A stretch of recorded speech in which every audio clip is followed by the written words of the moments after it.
ሰላም ናችሁ? ሰሞኑን የተለያየ ሚዲያ ላይ የሆነ ኤአይ ሞዴል አመለጠ ሲባል ሰምታችኋል። የተለያየ ሶሻል ሚዲያ ላይ ቲክቶክ፣ ዩቲዩብ ዋትኤቨር ሰምታችሁታል።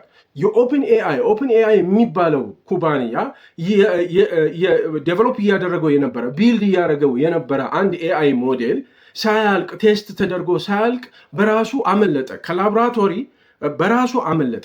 ያለ ሰው እርዳታ በራሱ ከላቦራቶሪው አመለጠ። ኢንክሎዝድ ከሆነ አይሶሌትድ ከሆነ ኢንቫይሮንመንት ሰብሮ በጥሶ ወጣ። ማንኛውም ኤአይ ሞዴል ቻትጂፒቲን ጨምሮ የተለያዩ ቻትጂፒቲ ቨርሽኖችን ጨምሮ ከዚህ በፊት እናንተ የምትጠቀሟቸው ጄሚናይ፣ ግሮክ፣ ዲፕሲክ ወዘተ የሆነ ኢንክሎዝድ የሆነ ኢንቫይሮንመንት ውስጥ ሳንድ ቦክስ ይባላል። እዛ ሳንድ ቦክስ ውስጥ ተቀምጠው ቴስት ይደረጋሉ። ለህዝብ ለጥቅም ከመዋላቸው በፊት ቴስት ይደረጋሉ። እና ይሄ ኤአይ ሞዴል ጂፒቲ 5.6 ሶል ይባላል። ኦቶኖመስ ነው። ኦቶኖመስ ማለት ምን ማለት እንደሆነ ነገራቸዋለሁ። ኦኬ፣ እዚህ ሳንድ ቦክስ ውስጥ ወይም ደግሞ ኢንክሎዝድ ኢንቫይሮንመንት ውስጥ አይሶሌትድ ሆኖ ቴስት እየተደረገ ቴስቱን ሳይጨርስ በራሱ ሰው ሰፖርት ሳያደርገው በራሱ ከዛ ሳንድ ቦክስ ከዛ ላቦራቶሪ ውስጥ በጥሶ በመውጣት ብሬክ አድርጎ በመውጣት ከኢንተርኔት ጋር ይገናኛል። ላይቭ ከሆነው ኢንተርኔት ጋር ራሱን ያገናኛል። ኢንተርኔት ዓለም ውስጥ ቨርቹዋል ኢንተርኔት ዓለም ውስጥ ሃጊንግ ፌስ የሚባል አለ። ሃጊንግ ፌስ የሚባለውን ካምፓኒ ሎኬት አደረገ ፈልጎ። ከዛ በኋላ የሃጊንግ ፌስ ኔትወርክ ሲስተምን በጥሶ ገባ የሚል ሰምታችኋል። ኤአይ ሞዴል አመለጠ። ፕሪዝነር ወይም ደግሞ እስረኛ ነው የሚመስለው። አደገኛ የሆነ እስረኛ ያመለጠ ተደርጎ ነው የተወራው። በነገራችን ላይ ከአደገኛ ፕሪዝነር ከአደገኛ ነፍሰ ገዳይ እስረኛ ሁሉ ይበልጣል ይሄ ኤአይ ሞዴል። በጣም አድቫንስድ የሆነ በጣም ኦቶኖመስ የሆነ ኤአይ ሞዴል ነው፣ ወይም ደግሞ ኤጀንቲክ ኤአይ ይባላል። እናንተ እና እኔ የምናውቃቸው ጄሚናይ፣ ግሮክ፣ ቻትጂፒቲ የሚባለው ዲፕሲክ፣ እነዚህ ዊክ ኤአይዎች ናቸው። ዊክ ኤአይ ናቸው። እናንተ ታይፕ ስታደርጉላቸው ወይ በድምፃቸው ስትጠይቋቸው የሚመልሱ ናቸው። ይሄ ኤጀንቲክ ኤአይ ግን ልክ እንደ ሰው ራሱ ፕላን አድርጎ ፕላን ያደረገውን ነገር ያለውን ሪሶርስ ተጠቅሞ ማሳካት የሚችል ነው። ኦኬ፣ ለምንድን ነው ከሳንድ ቦክሱ የወጣው? ለምንድን ነው ሰብሮ የወጣው? አንድ ሁለተኛ፣ ከሃጊንግ ፌስ የሚባለውን ካምፓኒ ለምን ፈለገ? ለምን እሱን ሀክ አደረገ? ኦኬ፣ እነዚህ ነገሮች እስቲ በዝርዝር እናያቸው። ምክንያቱም ዜናውን እዚህም ሰምታችሁታል። ነገር ግን በአግባቡ የሚገልጽ ሰው የለም። ስለዚህ ጉዳይ በአግባቡ ሲገለጽ አላየሁም፣ ወይም እኔ ስላላየሁ ሊሆን ይችላል። እስቲ በደንብ አድርጌ እናንተ ሊገባችሁ በሚችል መልኩ በደንብ አድርጌ ልግለጽላችሁ ስለዚህ ጉዳይ። ኦኬ፣ ሶ ዛት ዝም ብሎ መረጃ ሳይሆን እውቀት እንዲሆናችሁ ማለት ነው። ዘርዘር አድርገን እናያለን። በነገራችን ላይ ዩቲዩብ በጣም እየደከመ በቃ ስራው በጣም አድካሚ ነው። ማንም ሰው የሚያይ የለም። አብዛኞቻችሁ አይታችሁ ቪዲዮን ላይክም ምንም አታደርጉም፣ ሰብስክራይብም አታደርጉም እና በጣም አድካሚ የሆነ ነው የዩቲዩብ ስራ እና በተቻላችሁ መጠን ሰብስክራይብ ብታደርጉ፣ ሼር ብታደርጉ፣ ኮሜንት ብታደርጉ በተለይ ቤተሰብ የሆናችሁ ኦኬ። ተመልሰን እንገናኛለን። ኦኬ፣ አንድ የኦፕን ኤአይ የሆነ ኦፕን ኤአይ የሚባለው ካምፓኒ ቢልድ እየገነባው የነበረ አንድ በጣም ሃይሊ አድቫንስድ የሆነ እና ደግሞ ዴንጀረስ የሆነ ኤአይ ሞዴል አመለጠ።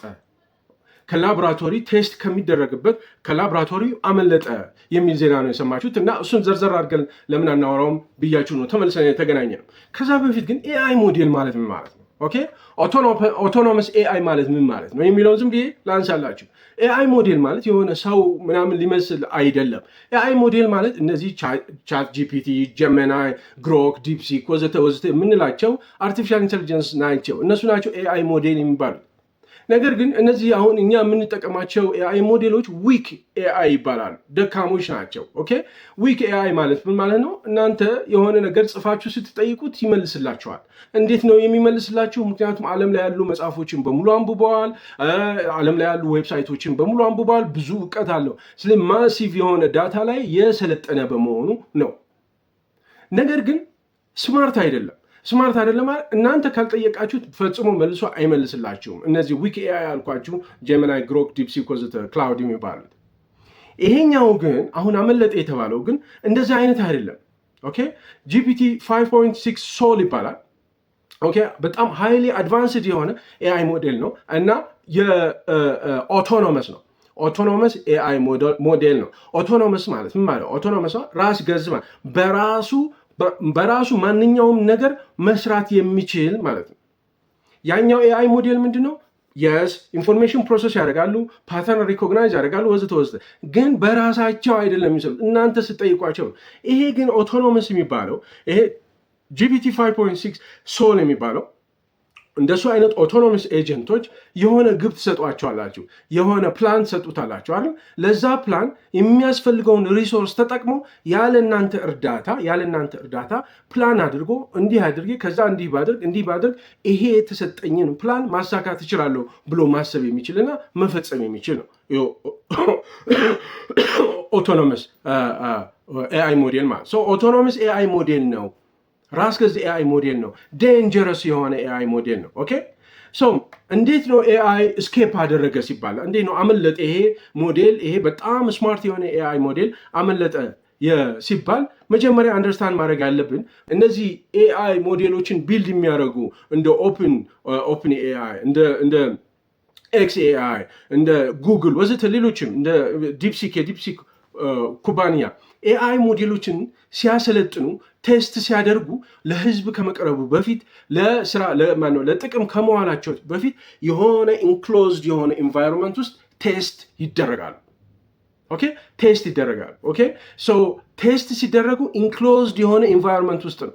ልቅ የሆነ ኢንቫይሮንመንት ከኢንተርኔት ጋር የተገናኘ ኢንቫይሮንመንት አይደለም።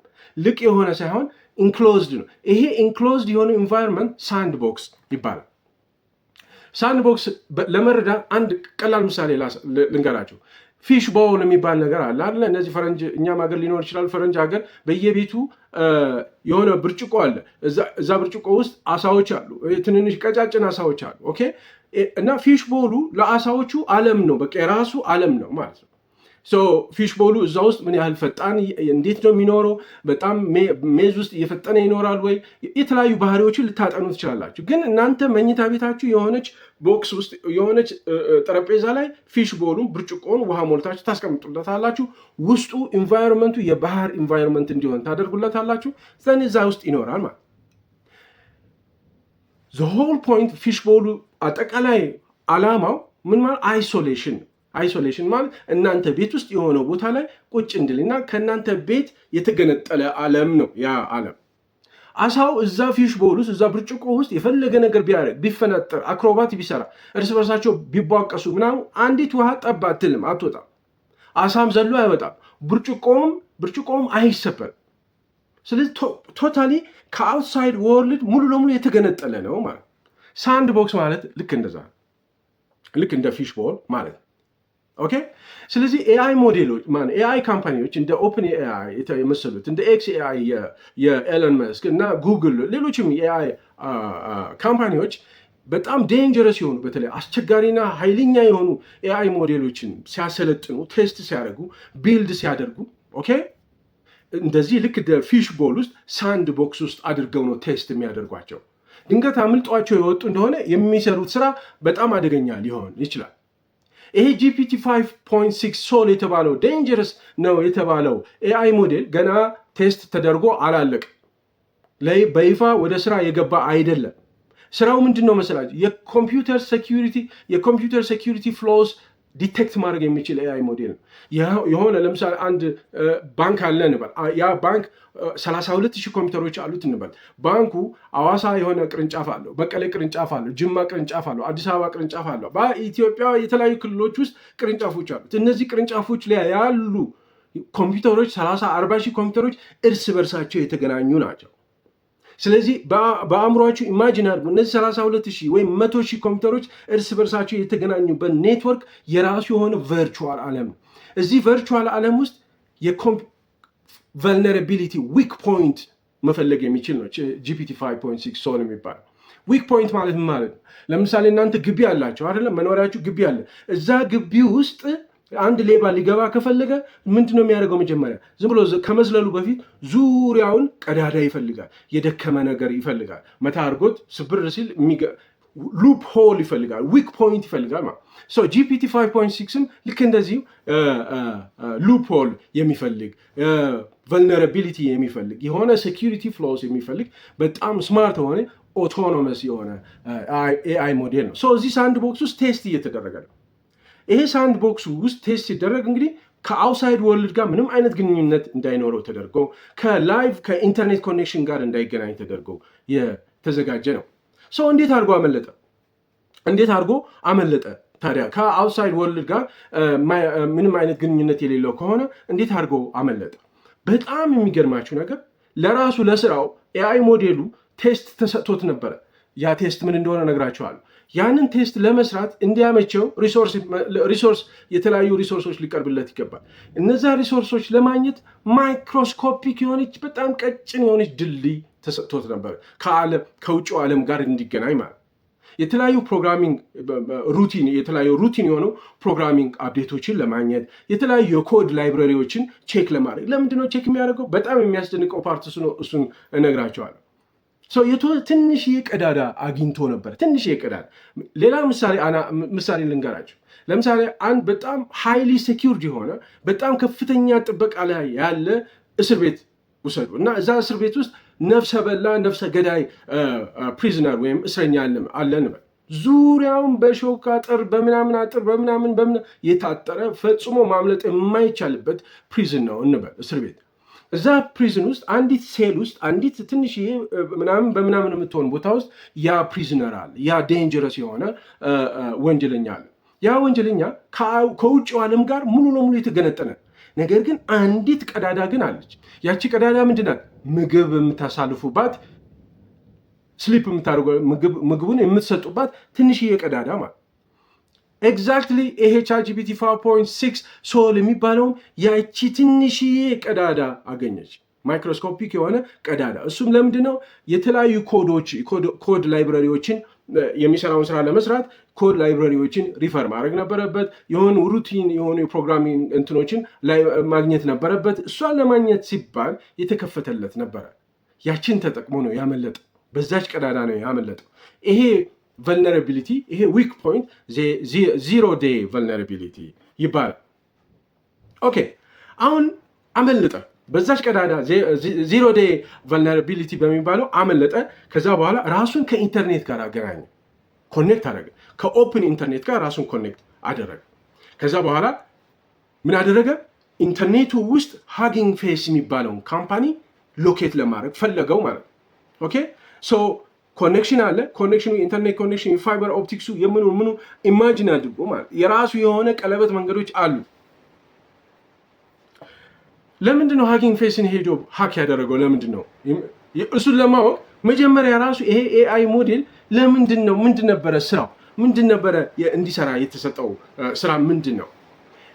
ኦፕን ኤአይ እንደዚህ አይነት በጣም ዴንጀረስ የሆኑ ኤአይ ሞዴሎችን ሳንድ ቦክስ ውስጥ ቢልድ ሲያደርግ እና ልክ የመጨረሻው ፌዝ ላይ ሲደርስ የመጨረሻ ፈተና ይፈትናቸዋል።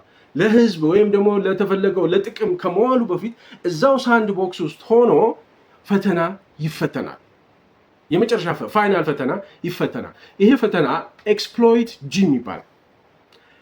ይሄ ፈተና በጣም ከባድ ነው። ግሩሊንግ የሆነ ፈተና፣ በጣም ከባድ ፈተና ለኤአይ ሞዴሉ የሚሰጠው እኮ ነው የምነግራችሁ፣ እዛ ሳንድ ቦክስ ውስጥ ማለት እና እዚህ ፈተና ላይ ነበረ ይሄ ኤአይ ሞዴል ሲያመልጥ ማለት ነው። ፈተናውን እየተፈተነ ነበረ እና ፈተናው ላይ የተሰጠው አንድ ሮል አለ። የተሰጠው ሮል ምንድነው? በዚህ ፈተና ጥሩ ውጤት አምጣ ተብሎ። ኦኬ፣ ሌላ ምሳሌ ልንገራችሁ። እናንተ ፈተና እየተፈተናችሁ ነው። ኦኬ፣ 12ኛ ክፍል መልቀቂያ ፈተና እየተፈተናችሁ ነው እና ስትፈተኑ የግድ ያንን ፈተና ኤ ማምጣት አለባችሁ ወይም 100% ማምጣት አለባችሁ ተባለ። ፈተናው መጣ፣ እየተፈተናችሁ ነው፣ ተማሪዎች ናችሁ። ኢንስትራክሽን ታነባላችኋል። ኢንስትራክሽኑ ምንድነው? መልቲፕል ቾይስ ከሆነ ትክክለኛውን መልስ አክብብ፣ ጽሁፍ ከሆነ ጻፍ፣ ዳሽሙላ ከሆነ ዳሽሙላ፣ ማዛመድ ከሆነ አዛም። እነዚህ ኢንስትራክሽኖች አሉ። ያንን ኢንስትራክሽኖች ተጠቅማችሁ ነው ፈተናውን የምትፈተኑት። ኤንድ 100% ኤ ማግኘት አለባችሁ፣ ፈተናው ማለፍ አለባችሁ ተባለ። ነገር ግን አንድ ያልተጻፈ ህግ አለ። እዚህ ጋር ያልተጻፉ ብዙ ኢንስትራክሽኖች አሉ። ለምሳሌ እኔ ፈተናውን 100% ለማውጣት ከክፍል ቤቱ ፈተናውን ከምትፈተንበት ቤት በመስኮት በኩል ዘልዬ ወጥቼ ከዛ ግቢ ውስጥ የአስተማሪውን ቢሮ ፈልጌ የአስተማሪውን ቢሮ ቁልፉን ከአስተማሪው ሰርቄ ማለት ነው በመስኮት ወጥቼ ከዛ ቢሮ ሄጄ ከፍቼ ከዛ ለዛ ፈተና መልስ አንሰር ኪ የሆነ ቦታ አስቀምጧል። ሶ ፈልጌ ያንን አንሰር ኪ ፈልጌ አግኝቼ ተመልሼ ቀስ ብዬ ሾልኬ መጥቼ ጠረጴዛ ላይ ቁጭ ብዬ ሙሉውን መልሱን 100% ብመልስስ ይቻላል። ምክንያቱም ምንም እንደዚህ እንዳታደርግ ተብሎ የተባለ ኢንስትራክሽኑ ላይ ትክክለኛው መልስ አክብብ፣ ይሄን ያህል ሰዓት ተሰጥቷል እንጂ በመስኮት ወጥተህ እንዲያርገህ መልሱን ሰርቀህ አምጥተህ ምናምን አልተባለም አይደለ? ነገር ግን የሰው ልጅ ሞራል ቫልዩ አለው። ኦኬ፣ የሰው ልጅ ሞራል ቫልዩ ስላለው ኮንሳይስ ስለሆነ ኢንስትራክሽኑ ላይ ባይጻፍም አንደርስታንድ ይደረጋል። እንደዛ እናደርግም ማለት ነው። ኤአይ ሞዴል ግን እንደዚህ የሚባል ነገር አያውቅም። ሂውማን ሞራል የለውም። ኮመን ሴንስ የሚባል ነገር አያውቅም። ኮንሳይስ የለውም። ህሊና የሚባል ነገር የለውም። 100% ማምጣት አለብህ ይህን ጥያቄ፣ እነዚህ መልስ መፈለግ አለብህ ተብሎ ተሰጠው። ሲሰጠው ምን አሰበ? ኦቶኖመስ ነው ብያቸዋል። በራሱ ማሰብ ይችላል። በራሱ ፕላን ማድረግ ይችላል። እኔ 2 አማራጮች አሉኛል። አንደኛው ፓዝ ኤ፣ ይህንኑ ጥያቄ እዚህ ቁጭ ብዬ የተዳረቅኩኝ ጥሩ ውጤት ማምጣት አለብኝ። ሁለተኛው አማራጭ ግን ለምን ከዚህ ከሳንድ ቦክስ አምልጬ ዚሮ ዴይ ቫልነራቢሊቲ ያልኳያችን እሷን ተጠቅሜ በዛ በኩል አምልጬ ከኢንተርኔት ጋር ራሴን አገናኝቼ ሃጊንግ ፌስ የሚባል ካምፓኒ አለ። የሃጊንግ ፌስ ካምፓኒ ኔትወርክ ሲስተሙን ሃክ አድርጌ ለምን መልስ አላመጣም? ለእነዚህ ጥያቄዎች የሚሆነው መልስ አምጥቼ 100% ለምን ስኮር አላረግም ብሎ አሰበ። ኤንድ ፓዝ ቢን መረጠ። ሁለተኛውን መረጠ። ሃጊንግ ፌስ ለምንድን ነው ሃክ ያደረገው ካላችሁ፣ ሃጊንግ ፌስ የሚባለው የተለያዩ ኤአይ ሞዴሎች ሪፖዚተሪ ነው፣ ማስቀመጫ መጋዘን ነው። እና ለዚህ ኤአይ ሞዴል የተሰጠው ፈተና መልሱም ያለው እዛ ነው። ዳታ ሴቱ ሃጊንግ ፌስ የሚባለው ካምፓኒ ነው። ይህንን ነገር በራሱ አውጠንጥኖ ሄዶ ሃጊንግ ፌስን ሃክ አድርጎ ገብቶ አንሰር ኪውን ለመውሰድ ነው ይህንን ነገር ያደረገው ማለት ነው። ኦኬ በጣም አስደናቂ ነው። ከሳንድ ቦክሱ የወጣው በራሱ አስቦ ያለ ሰው ሰፖርት ማለት ነው። በራሱ አስቦ ይሄንን ስኮር ማድረግ ያለብኝ ኤ እና ቢ ሲ እነዚህን ፕላን አድርጌ እንደዚህ አድርጌ ብሎ አደረገ ማለት ነው። this is exactly ያደረገው ይሄ GPT 5.6 ሶል የሚባለው ማለት ነው። በጣም የሚገርማችሁ ነገር እነ ሳም አልትማን እነ ኤለን መስክ እነ ቲም ኩክ የምትሏቸው እነዚህ የኤአይ ወይም ደግሞ እነዚህ ጃይጋንቲክ የሆኑ የቴክኖሎጂ ካምፓኒዎች ሲኢኦዎቻቸው በተለያየ ኢንተርቪዎች ላይ we are living in a cognitive wild west ይላሉ። አብዛኞቹ ሲሉ ሰምታችሁ ሊሆን ይችላል። ኦኬ ልብ ካላችሁ ማለት we are living in a cognitive wild west ምን ማለታቸው መሰላችሁ? ኤአይ በጣም አድቫንስ እያደረገ እየሄደ ነው። በዚህ በኩል ግን ይሄን ኤአይ የአድቫንስ እያደረገ ኤክስፓንድ እያደረገ የሚሄደው ኤአይ ገቨርን የሚያደርገው የሚያስተዳድረው ህግ ግን ወደኋላ ቀርቷል። አስተዳደሩ አድሚኒስትሬቲቭ የሆነው ኢንቫይሮንመንቱ ወደኋላ ቀርቷል። ኦኬ ስለዚህ we are living in a cognitive wild west ብለው ይላሉ ማለት ሌላው የዓለም ህዝብ አብሮን እየተከተለን አይደለም። በጣም ወደኋላ ቀርተዋል። ኤአይ በጣም አድቫንስ እያደረገ ነው እያሉ ይናገራሉ። we are living in a cognitive wild west ይላሉ። በሰው ልጅ ታሪክ ውስጥ እሳትን ፈጠረ የሰው ልጅ አይደል? ታስታውሳላችሁ? እሳትን ፈጠረ። እሳትን ኮንቴን እያደረገ እሳትን እየተቆጣጠረ ነው የኖረው የሰው ልጅ እሳትን ቢፈጥርም የሰው ልጅ ሰማው እሳትን ኮንትሮል ማድረግ ይችላል። የሰው ልጅ በድንጋይ መጥረቢያ ሰርቷል አይደል? የሰው ልጅ ሃመር የሚባለው መዶሻ የሚባለውን ሰርቷል። የሰው ልጅ መኪና የሚባለውን ሰርቷል። የሰው ልጅ ኢንተርኔት የሚባለውን ፈጥሯል። በእነዚህ ሁሉ ታሪክ ውስጥ የሰው ልጅ አሁንም መሪው እሱ ነበረ። መኪና ፓርክ ካደረጋችሁበት ዝም ብሎ ብድግ ብሎ ተነስቶ አይበርም። ሰው መኖር አለበት። ኢንተርኔት የሚባለው ራሳችሁ ከፍታችሁ አክሰስ ላድርገው ካላላችሁ በስተቀረ ሰው አለ ማለት ነው። ለመጀመሪያ ጊዜ በሰው ልጅ ታሪክ ውስጥ ቴክኖሎጂ የሚባለው ነገር ከሰው ልጅ ኢንቴሊጀንስ ቀድሞ በመሄድ በራሱ አስቦ በራሱ ፕላን አድርጎ መፈጸም የቻለበት ሁኔታ ነው። ይሄ በጣም ታሪካዊ ነው። ምክንያቱም GPT 5.6 ሶል ቢልደሮቹ እነዚያ ኢንጂነሮቹ ኦፕን ኤአይ ውስጥ ያሉት ሰው ኢንጂነሮቹ እንዲህ ያደርጋል ብለው አልጠበቁም። ነገር ግን ፈተናውን ለማለፍ ኤግዛክትሊ እነሱ ባልጠበቁት መልክ በዚህ አይነት መልኩ አደረገው። ኤኒዌይ የኦፕን ኤአይ ኤአይ ሞዴል የሚባለው አመለጠ ሲባል ይሄንን ይመስላል። ኦኬ ዝርዝሩ ይሄን ይመስላል። አይ ቲንክ የተረዳችሁት ይመስለኛል። በጣም ኢንትረስቲንግ ነው። ይህን ቪዲዮ ከወደዳችሁት 200 ብላችሁ ኮሜንት አድርጉ። ፕሊዝ ቪዲዮ ሼር አድርጉ፣ ሰብስክራይብ አድርጉ። ኦኬ አመሰግናለሁ። በሌላ ቪዲዮ እንገናኛለን። መልካም ቀን።